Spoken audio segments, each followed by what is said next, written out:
A man was on his way to rob a bank. He took out half a cigarette from his bag, took 2 slow puffs, and walked straight toward the bank. As soon as he entered, his sharp eyes glanced at the cameras. He went to the nearest counter and quietly asked the employee to withdraw $25.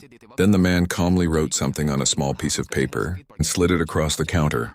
When the employee read it, his face turned pale. The manager noticed something was wrong. He slowly started moving the customers and staff out of the bank, trying not to panic anyone. The man, a retired soldier, quickly realized what was happening. He looked straight at the manager and said firmly. Now the employees obeyed. But one of them, shaking with fear, spilled a cup of hot coffee, climbed onto the counter and shouted. The terrified employee screamed and stepped back. The man grabbed the phone and called the police himself. He apologized and said someone had stolen his bank card. But when the officer asked for his skin color and clothes, he froze. He realized and they thought he was the criminal. Furious, he threw the phone, cut the camera wires, and closed the blinds. He hid behind a table, terrified that snipers were waiting outside. He shouted at the employee to answer the phone. He could see police and SWAT teams surrounding the building. He pulled the employee close, using him as cover. But when he saw 2 armed men approach, he panicked, dropped the phone, and sat down helplessly. The employee, trembling, told the truth. The man wasn't a criminal. He was a war veteran. He'd served 2 missions overseas and retired after a severe injury. He was supposed to receive his pension, but the office refused, blaming an unpaid college loan. Unable to work, broke, and desperate, not to steal money but to demand justice. Suddenly, loud bangs echoed outside. The security guard rushed forward. The man pushed him aside to protect the employee. Then, breaking down in frustration, he screamed for a negotiator. He pulled out a bomb from his bag and the police swarmed the area. TV reporters rushed to the scene. The man called a news channel and said,